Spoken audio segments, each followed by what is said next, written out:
Namaku Wawan, 20 tahun. Aku anak sulung dari keluarga sederhana di lereng Gunung Wilis. Bapak seorang petani. Sejak aku kecil, aku selalu melihat punggungnya membungkuk di sawah, menghadapi panas, hujan, lumpur, dan lelah, demi beberapa karung gabah yang kadang tak cukup untuk dibarter dengan utang pupuk. Bu seorang ibu rumah tangga, pendiam tapi pekerja keras. Dan adikku, Dina, baru masuk TK tahun ini, usianya baru 5. Setiap pagi dia lari-lari kecil mengejarku, memeluk kakiku sambil berkata, "Mas, jangan pergi jauh-jauh ya." Tapi aku tahu, kalau aku diam di sini terus, aku cuma akan jadi beban tambahan. Setiap malam, aku duduk di beranda bambu rumah kami, memandang bintang. Dan dalam hati aku berucap, aku harus pergi. Aku harus merantau. Aku harus jadi orang, ujar Wawan. Dan akhirnya aku pamit. Kukatakan pada bapak dan ibu, aku mau coba nasib ke Cikarang, Pak. Kalau bisa kerja di pabrik, aku bisa bantu kita di sini. Bisa bikin warung, bisa tambah sawah. Dina nanti juga bisa sekolah tinggi. Bapak menatapku dalam. Matanya merah karena malam sebelumnya habis membakar jerami. "Pergilah, Wan," kata bapak. "Tapi ingat, hidup di rantau itu nggak kayak ngolah tanah. Di sana, orang-orang bisa senyum di depan, tapi mainin kamu di belakang." Aku hanya mengangguk, tapi tekadku sudah bulat. Maka berangkatlah aku, naik bus ekonomi. Bekal seadanya, tas tua berisi 2 setel baju dan sepatu hasil pinjaman. Sampai di Cikarang, langitnya terasa lebih kelabu, jalannya panas dan berdebu. Kota ini keras. Orang-orang berjalan cepat, suara kendaraan seperti tak pernah tidur. Aku mulai melamar kerja, dari satu pabrik ke pabrik lain. Tapi semua menolak. Belum pengalaman. Kuotanya penuh. Kami akan hubungi. Tapi tak ada satu pun yang benar-benar menghubungi. Hingga aku nyaris putus asa. Lalu aku bertemu seorang calo. "Kalau kamu serius mau kerja, saya bisa bantu. Masuk ke PT spare part mobil besar, tapi harus bayar 8 juta, katanya. Kupikir keras. 8 juta? Mana mungkin? Tapi aku juga tahu, tak ada jalan lain. Maka aku jual sisa kambing milik bapak. Sisanya pinjam dari tetangga. Dengan modal itulah aku bayar calo itu. Dan akhirnya diserima kerja, gajinya tak besar. Tapi cukup untuk makan, kirim ke kampung, dan bayar kos. Kos itu milik seorang janda, namanya Bu Desi. Umurnya sekitar 40, wajahnya tajam, nada bicaranya keras. Katanya, "Di sini kamu bayar tiap tanggal 1, jangan telat. Kalau rusak-rusak, bilang. Tapi jangan sok-sok pintar utak-atik." Tapi entah kenapa, sikapnya padaku agak berbeda. Kadang ia membawakan teh ke depan kamarku. Kadang bertanya soal pekerjaanku. Awalnya aku anggap biasa. Tapi lama-lama, aku mulai merasakan sesuatu. Tatapannya, senyum kecilnya saat aku menyapanya. Suatu hari aku libur kerja. Bu Desi memanggilku dari dapur. "Wan, lampu di dapur mati. Tolongin gantiin, bisa nggak?" Aku datang ke dapurnya. Gelap. Pengap. Aku naik ke kursi, menjangkau fitting lampu. Di belakangku, Bu Desi berdiri terlalu dekat. Nafasnya terasa di tengkukku. "Kamu tinggi juga ya? Kuat ya?" katanya pelan. Aku gugup. Turun dari kursi, dia masih berdiri dekat. Matanya menatapku seperti sedang menimbang-nimbang sesuatu. "Udah lama kamu di sini. Tapi saya baru sadar, kamu beda," katanya. Aku hanya diam, tak tahu harus bicara apa. Lalu ia mendekat, menatapku dalam-dalam. Tangannya menyentuh lenganku. Aku tahu betul arah semua ini. Dan aku tak melawan. Aku anak kampung yang baru pertama kali disentuh wanita, yang selama ini hanya mengenal nafsu lewat sunyi kamar dan lamunan tengah malam. Maka ketika tubuhnya memelukku hari itu, aku terdiam. Dan setelah itu, semuanya berubah. Tiap hari, tiap malam, aku semakin sering berada di rumah Bu Desi.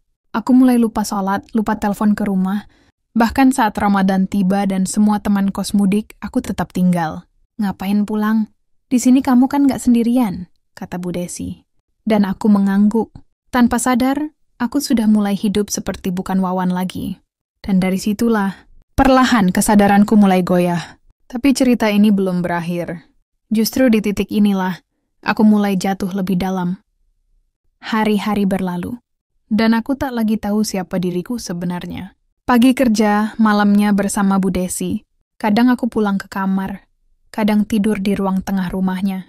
Aku merasa kosong, tubuhku sibuk, tapi hatiku seperti ditinggalkan jauh di kaki gunung sana, di mana suara kodok bersahut-sahutan dan suara adikku tertawa memanggil namaku. Aku mulai jarang menelpon ibu, mulai pura-pura lupa kirim uang ke bapak. Kadang aku hanya duduk sendiri di kamar, menatap langit-langit. Ini hidup yang aku cari, ujar Wawan pelan, nyaris tanpa suara. Tapi begitu Bu Desi memanggil, semua itu tenggelam. Wawan, kamu kok murung aja? Sini, ngobrol dulu, katanya suatu malam. Aku datang, duduk bersamanya. Tapi hatiku tetap diam, tak bisa bicara. Lalu datanglah Ramadan. Suasana kos jadi sepi. Teman-teman mulai mudik. Ada yang naik travel, ada yang nebeng truk. Aku tetap tinggal. Karena ongkos tak cukup. Karena malu pulang dengan tangan kosong. Atau mungkin karena Bu Desi tak membiarkanku pergi. Di sini juga lebaran. Nggak harus mudik buat ngerasain ketupat, katanya sambil tersenyum. Kami pun lebaran berdua. Ya masak opor. Aku makan sambil terdiam. Tapi hari itu, rasa bersalah mulai menampakkan wajahnya. Selesai makan, aku masuk kamar. Kutatap wajahku di cermin kecil dekat kasur. Apa yang kamu lakukan, Wan? Ujar Wawan dalam hati, lirih. Kamu jauh-jauh ke kota bukan untuk ini. Dan sejak malam itu, aku mulai menjauh. Tapi Bu Desi tak suka perubahan itu. Ia mulai bersikap dingin, mulai berkata pedas. Kamu kira saya nggak tahu kamu udah mulai bosan ya? Aku tak menjawab. Hingga akhirnya surat itu datang. Kontrakku tidak diperpanjang. Pabrik sedang pengurangan karyawan. Seperti pukulan terakhir dari langit untuk menyadarkanku. Aku duduk lama di pelataran pabrik, menatap kertas kecil itu. Dan hatiku benar-benar jatuh ke dasar. Uang habis, pekerjaan hilang, hubungan yang kujalani tak pernah benar sejak awal. Aku kemas semua barangku. Baju, sandal, sisa sabun mandi, dan kertas kontrak itu. Sebelum pulang, aku sempat pamit pada Bu Desi. Saya pulang kampung, Bu, kataku pelan. Dia tidak menjawab, hanya menatapku.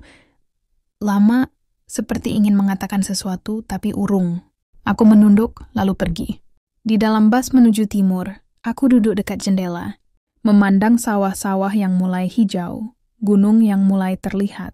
Dan ketika sampai di gang rumahku, Dina berlari menyambutku. Mas Wawan pulang, teriaknya sambil tertawa. Ibu memelukku erat. Bapak hanya menepuk bahuku dan berkata, Selamat datang, Le, selamat pulang. Dan hari itu, aku menangis. Bukan karena sedih, tapi karena tahu aku telah pergi terlalu jauh.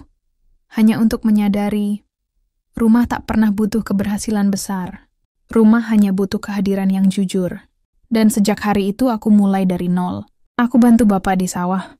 Lalu dengan sisa-sisa tabungan dan bantuan tetangga, aku mulai membuka bengkel kecil di pinggir jalan desa. Tak ada neon, tak ada AC, tapi cukup untuk menyambung hidup. Kadang pelanggan datang 1-2, kadang tak ada sama sekali. Tapi setiap pagi, aku membuka pintu bengkel itu dengan senyum. Karena aku tahu, aku tidak sedang menghindari hidup. Aku sedang membangunnya.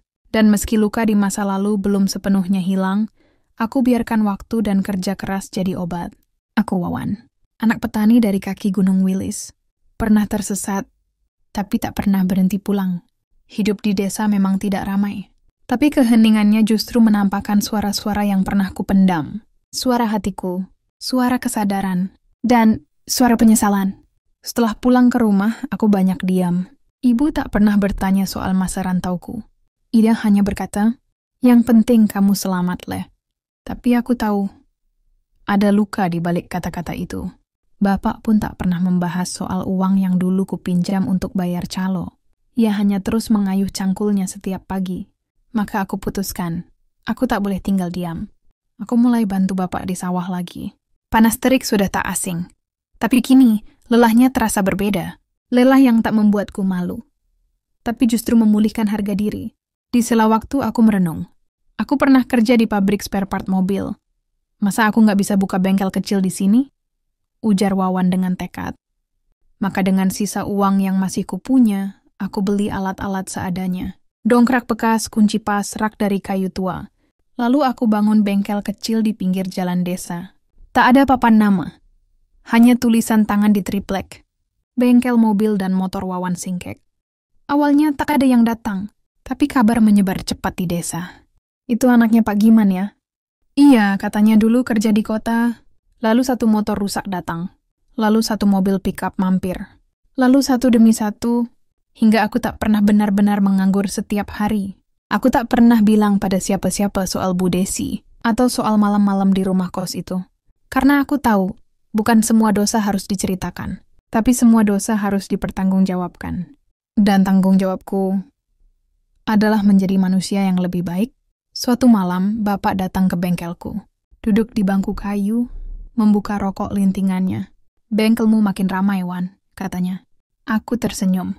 "Masih belajar, Pak?" Bapak mengangguk pelan. "Bagus. Belajar itu nggak harus mudah. Belajar itu nggak ada ujungnya." Diam sejenak, lalu ia berkata, "Yang penting, sekarang kamu ngerti. Hidup itu bukan soal cari uang, tapi soal jaga hati." Kata-kata itu kutulis besar-besar di dinding bengkelku. Hidup bukan soal cari uang, tapi soal jaga hati. Setiap pagi aku baca tulisan itu. Setiap sore aku tutup bengkel sambil tersenyum, karena aku tahu aku sedang membangun, bukan hanya tempat servis, tapi juga membangun kembali Wawan yang dulu pernah hilang. Kadang aku menatap wajah Dina yang kini sudah mulai lancar membaca. Ia sering duduk di dekatku saat aku membetulkan motor. "Mas, besok Dina boleh bantu ya," katanya ceria. Aku tertawa.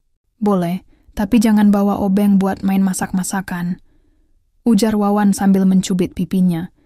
Dan aku sadar, inilah hidup yang aku rindukan. Sederhana, tapi jujur. Lelah, tapi lurus. Aku tak tahu kemana arah masa depanku nanti, tapi aku tahu satu hal. Aku pulang bukan untuk menyerah, tapi untuk memulai ulang. Dan kadang, untuk tumbuh kita memang harus jatuh dulu. Dan sekarang, aku tidak ingin besar sendirian. Aku ingin adikku tumbuh tinggi. Ibu tersenyum bahagia.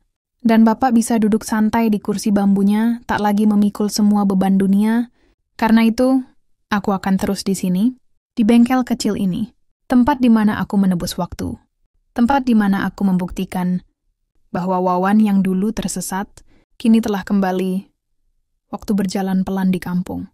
Tapi anehnya, justru dari pelan itulah aku bisa melihat banyak hal yang dulunya aku lewatkan. Dulu, aku pikir sukses itu harus di kota, harus kerja di pabrik besar, harus pakai seragam rapi. Tapi sekarang aku tahu, sukses bukan soal tempat, tapi soal sikap. Sikap kepada diri sendiri, kepada keluarga, dan kepada hidup itu sendiri. Ada malam-malam di mana aku duduk sendiri di bengkel, saat hujan turun pelan, aku pandangi langit dan berkata lirih, andai aku bisa bicara pada Wawan yang dulu, aku akan bilang, jangan takut pulang, jangan takut gagal, ujar Wawan. Karena ternyata, pulang bukan berarti kalah. Pulang adalah keberanian untuk mengakui kesalahan, dan membangun ulang hidup dari akar yang lebih dalam. Kini aku tak lagi merasa rendah ketika tangan ini kotor oleh oli. Justru dari tangan kotor ini, aku bisa membuat adikku tetap sekolah. Dari keringat ini, ibu bisa beli sembako tanpa harus berhutang. Dan bapak mulai jarang ke sawah. Bukan karena lelah, tapi karena tahu anaknya sudah bisa menggantikannya berdiri di depan dunia. Pernah suatu siang datang seorang pelanggan. Mobilnya mogok, ia dari kota. Pakai kemeja rapi, sepatunya mengilap. "Kamu kerja sendirian?" tanyanya. Aku angguk. "Dulu saya juga kerja di kota, Pak. Tapi akhirnya kembali ke sini. Buka bengkel sendiri," ujar Wawan sambil tersenyum. Ia terdiam, lalu mengangguk dan berkata, "Kadang memang, yang kita cari jauh-jauh, ternyata sudah ada di kampung sendiri." Kata-kata itu menempel di pikiranku, seperti gema dari semua perjalanan hidupku. Hidup ini memang aneh. Kita seringkali pergi jauh, mengorbankan banyak hal, hanya untuk menemukan diri kita sendiri yang tertinggal di belakang. Tapi tak apa, karena perjalanan itu perlu. Agar ketika kita pulang, kita tahu betapa berharganya rumah. Kita tahu betapa suci dan tak tergantikannya pelukan ibu, meski ia tak bertanya soal uang. Kita tahu betapa diamnya Bapa adalah bahasa cinta yang tak perlu dijelaskan. Dan kita tahu bahwa adik kita yang kecil hanya butuh kehadiran, bukan oleh-oleh. Kini hidupku tak mewah. Tapi hatiku tenang. Setiap tetes keringat di bengkel ini adalah tanda bahwa aku sudah kembali, bukan hanya ke kampung, tapi ke jati diriku sendiri. Namaku Wawan.